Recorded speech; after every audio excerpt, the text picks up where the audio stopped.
And I'm joined now in the studio by today's panel.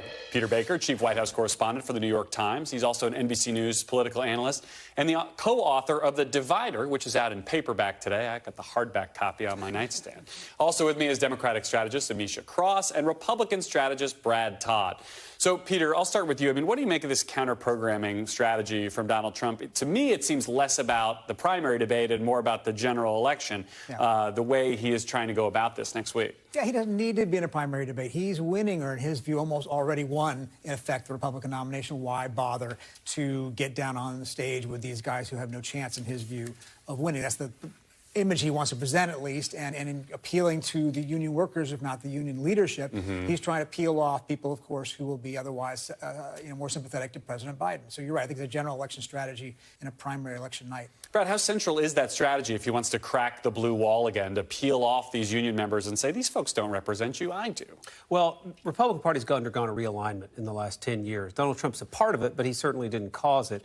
And that realignment is a working-class, party-of-work realignment. That's a thing Republicans have in common. So you're going to consistently see Republicans move toward trade unions. Now, that doesn't include government unions. If you work in air conditioning and sit at a desk, then you're in a union. That's not the Republican constituency there. But if you're someone who works in a factory, works with your hands, you saw this on the Keystone Pipeline, and I think this is a repeat on a bigger scale. Ameshia, should the White House be worried about this, the possibility that the former president can peel off support from voters who feel like that woman who Shaq talked to, that the Biden administration's gone too far on electrification or what have you, and that Trump might appeal to some of these folks? Absolutely.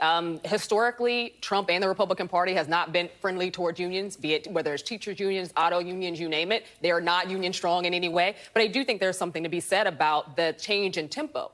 Part of it is because, you know, the road to the election goes through the Midwest. The Midwest is union-centric. So I do think that this is a president or former president who understands that, and he's also trying to at least become a little bit more to the center, but making fun of something that, quite frankly, a lot of people are afraid of, changes in innovation.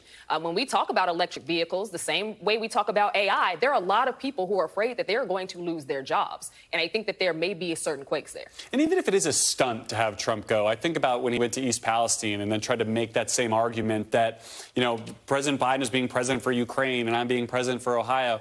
Does the White House, should they be participating in some of these stunts on their own, perhaps, to try to counteract this? Or are they taking the high road? Is that the right way to play it? They're taking the high road, but I would argue they also need to get in the fight, because President Biden has been a union person for a very long time, throughout the entirety of his political career, but also before that. He has been one of the forebearers when it comes to being vocal about unions over time. And I think that this is a time where he needs to be full frontal as well. Do not mistake that historical understanding that all of us around this table have for your average American voter. He needs to be out there. But Joe Biden's never been willing to pick trade union members over the environmental lobby. He doesn't do that. And so that's why you see him backing off right now. I think what you saw, the interviewer, the person Shaq interviewed, that's what the UAW members are going to want to see. Is Joe Biden willing to back off his EV commitment for workers, or is he going to pick environmental liberals? Well, and Brad, what did you make of the Tim Scott bite we played there, too? Because I feel like that's the much more traditional Republican play on this, is like, screw these guys, you know, we're going to have a hard line on it. That'll play at the Reagan Library. Is that a misreading of where the electorate is now? I think it is, even of the capitalist side of the Republican Party, because if you think of who are the most strongly skeptical of unions in the Republican Party, they're people who own medium-sized businesses and small businesses, and they're on the same side as the UAW worker is when it comes to electric vehicles. And Peter, I mean, what do you think? What do you make of this? If you've got Trump's rivals basically talking to a 1980s version, perhaps, of what they think the base wants to hear on one side, and Trump talking to a different side, is that a space the White House can exploit? Or does it mean something in the Republican primary that these two are on? Trump was over here and everybody else is on the other side? Look, Trump has successfully redrawn the map to some extent. You're right, it didn't start with Trump, obviously, but he had appealed to working-class Democrats in a way that previous Republican candidates really didn't. And the question for Biden is, how can he get back into that? And he's tried. He's gone to Scranton, Pennsylvania, any number of times. He does position himself as Union Joe. The EV thing is a challenge for that. How do you balance that? And if he manages to find a way to settle this strike soon, it probably doesn't have that much of an impact. But if it drags on for a while, it both erodes his support probably among those people, and of course endangers the economy that he needs to be strong going into next year. Well, I want to get to another topic here really quick, because the other thing that where we're seeing this kind of split between Trump and the base, Trump and the rest of the field, is on abortion. And we've seen some strong reaction from the other Republican candidates to Trump's comments on abortion on this Sunday version of this program over the last couple of days. I want to play some of that now. President Trump said he would negotiate with the Democrats and walk back away from what I believe where we need to be, which is a 15-week limit on the federal level. I think all pro-lifers should know that he's preparing to sell you out. And so I don't think that what he's saying would work, and I don't think he would be able to generate a quote, deal that would be acceptable to pro-lifers. So, Brad, we're a week away from the next Republican debate or thereabouts. Is abortion and unions the ground that Republicans want to be having this conversation? Well, there are going to be some. And, Donald Trump is not a native conservative. And so his gut reaction on a lot of cultural issues is not where the party is. He usually gets there, but he doesn't often start there. And I think the president was off. The former president was off on that on Sunday. I would be surprised if he doesn't correct a little bit in the next few weeks. This is a bit of a best-case scenario for Democrats if Republicans are fighting amongst themselves about who can be furthest to the right on abortion?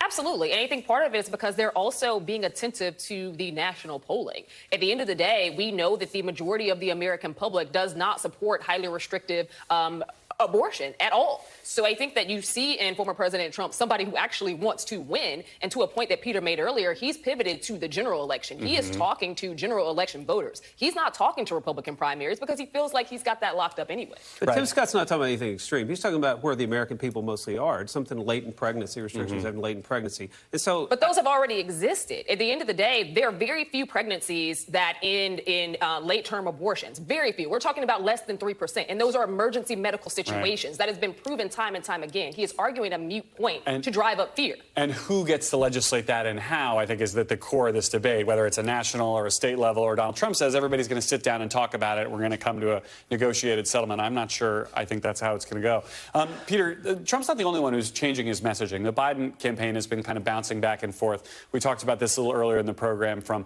Bidenomics to now back to the defense of democracy argument. Why do you think we're seeing the pivot now? And do we think this set of messaging from the current president will be more effective than what he's done before in terms of burnishing his own image and bringing down Trump? I think you'll still see Bidenomics out there. I don't think they're not going to abandon it, clearly. Exactly. But so far, after 2-3 months, it hasn't moved the needle, right? And so they're trying to, of course, hit at the issue that will bring people back to him who might be disappointed in him, right? Their view is Trump's votes are at a ceiling. There's only so many people who will vote for him. And the question is, can the Biden will win back the disaffected Democrats and the independents who won't vote for Trump, but might stay home if they don't find Biden appealing enough? And he's trying to remind them that the choice is not, as he likes to say, between him and the Almighty. It's between him and the alternative. Ameshia, would it have been impossible for Biden to touch these sort of threats to democracy arguments during the summer of indictments, right? I mean, Biden tried so hard to stay out of the fray on that. If he's coming out every day and saying Trump's a danger to democracy, and oh, by the way, here's another indictment, that gets really messy, does it not? It absolutely does. And quite frankly, the American public is tired of hearing about it. So there's this issue of Bidenomics did not settle well with people because student loans are going to start kicking up again in the next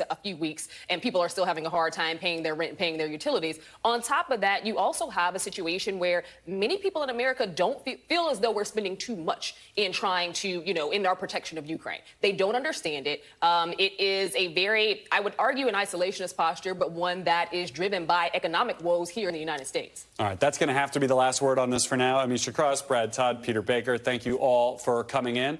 Thanks for watching. Stay updated about breaking news and top stories on the NBC News app or follow us on social media.